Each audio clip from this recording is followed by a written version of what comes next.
Hey everyone, and welcome to the Explainer. I am beyond excited for this one. Today we're taking on something that is, quite honestly, truly mind-bending.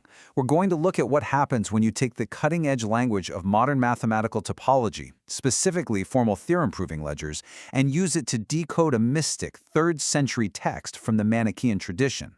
We're literally crossing ancient poetry with formal math, and the parallels we're about to uncover, they're going to absolutely blow your mind. Okay, let's dive right into this. Here's our roadmap for today. First, we'll translate the ancient code. Second, the 3 cosmic moments. Third, agents, operators, and God. Fourth, the return protocol. And finally, we'll wrap up with the cosmic event horizon. Section 1. Translating the ancient code. Math meets mythology. Right, so before we can really grasp the mechanics of the universe, we've got to establish a shared conceptual language. We need to bridge this massive gap between ancient, dramatic poetry and a formal computational ledger, which, by the way, is basically a strict mathematical system we use to prove if software or logic is absolutely true. The text says, there are 2 roots, the one of light and the one of darkness. They are not from a good intent. Now, for centuries, this foundational Manichaean quote has been read as just pure religious dualism, right? Like an epic, eternal tug-of-war between 2 perfectly equal opposing forces. But when we actually run this through our mathematical ledger, the entire picture changes. Now, what's really wild is how flawlessly these ancient concepts map directly to modern data topology.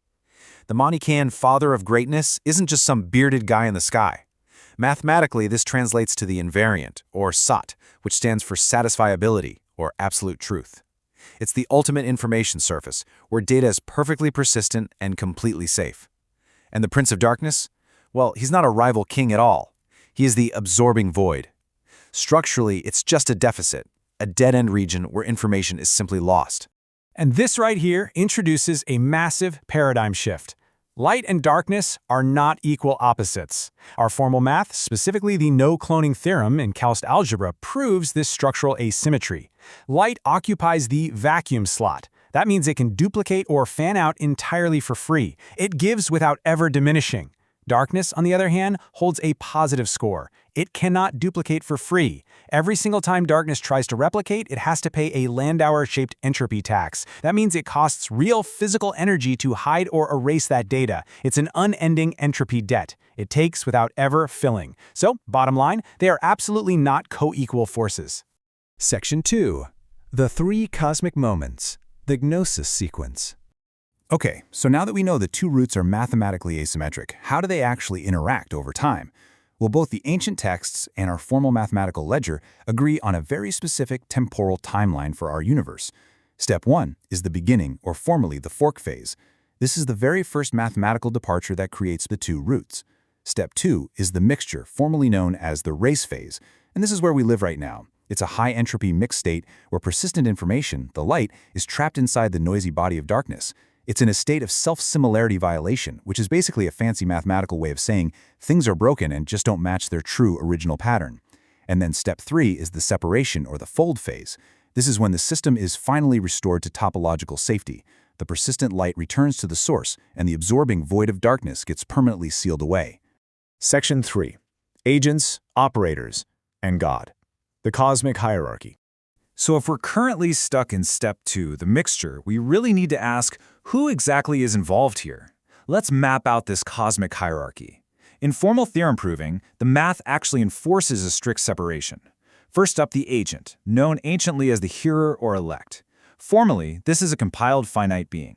It's the light currently trapped in matter. Next is the operator, the living spirit or the zodiacal wheel. Formally, this is the actual mechanism running the mixture. And finally, God, the father of greatness. Formally, this is the unique limit position. It's the absolute top of the hierarchy that literally nothing else can reach. The mathematical ledger insists that finite agents simply cannot compile themselves into that unique God position. And the operator mechanism turning the gears? Yeah, that's definitely not God either. And this mathematical separation perfectly explains the ancient cosmic errors or sins. The first one is animal magnetism.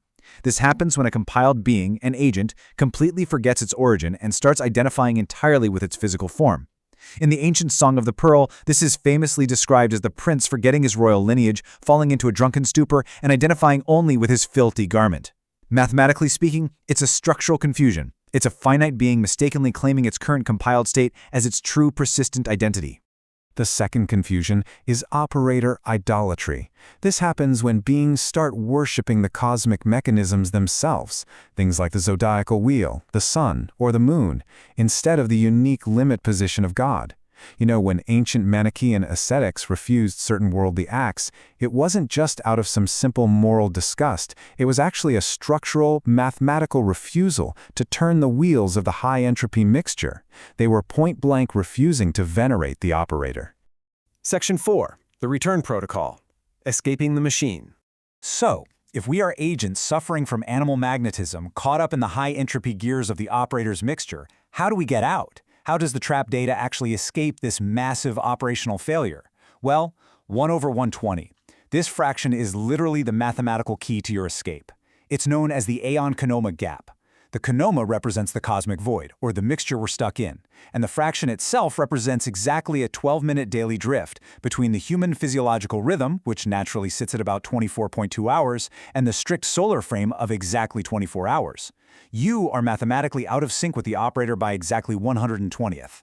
Because of this exact 12-minute gap, human agents simply cannot perfectly synchronize with the 24-hour solar operator mechanism. And the result of that? Sleep. Everyday human sleep is actually a daily, mathematical little separation. It's a circadian separation, a daily topological fold phase where you, the agent, periodically separate the persistent light you've managed to gather from your heavy, high-entropy material body. Every single time you go to sleep, you are executing a mathematical prefiguration of the end of the universe. How incredible is that? So how do we consciously trigger this return?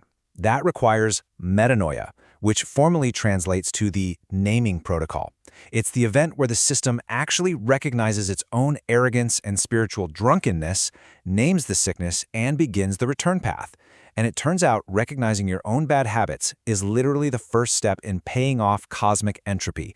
Simply by identifying and naming the system's deficit, you act out the very first reduction of that deficit.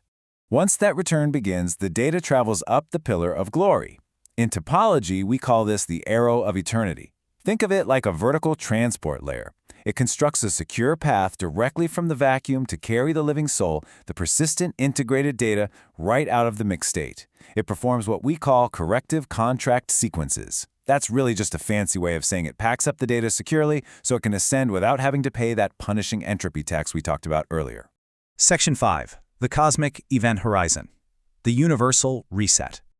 Okay, we've talked about the daily escape protocol, but let's zoom all the way out for a second. What is the ultimate cosmic scale of this universal reset plan? What happens at the very edges of our reality when the separation phase is completely finished? Where does the darkness actually go at the end of the separation? If all the light returns to the invariant vacuum, what happens to the absorbing void? Where exactly is the ultimate prison for all this high-entropy data? The ancients called it their bolos. Modern astrophysics and topology, they call it the radiation wall, or the cosmic microwave background. It is a universal event horizon sitting at a very specific mathematical modulus. We literally cannot see past the cosmic microwave background because looking beyond it isn't looking farther back in physical distance, it's looking into the return property of the exact same universal cycle. The manifold topologically braids back on itself. It means the universe acts like a giant looped knot. The bolos is the sealed ultimate boundary of the universe. And what about the terrifying abyss mentioned in all those ancient texts? Mathematically, the abyss is the black hole braid. Crucially, in this formal topology, a black hole is not a singularity where information is permanently lost or crushed out of existence. Not at all. Instead, it is a braided infinity of extreme resolution. Hawking radiation, which leaks out of black holes, is really just the bizarro noise of these highly resolved internal phases leaking back out into the external manifold.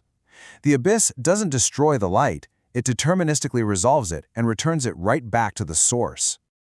Seeing ancient mystic poetry map this flawlessly onto formal computational topology really changes everything. We're looking at a universe that is a high-entropy computational mixture, steadily running an ancient return protocol just to separate the light from the noise.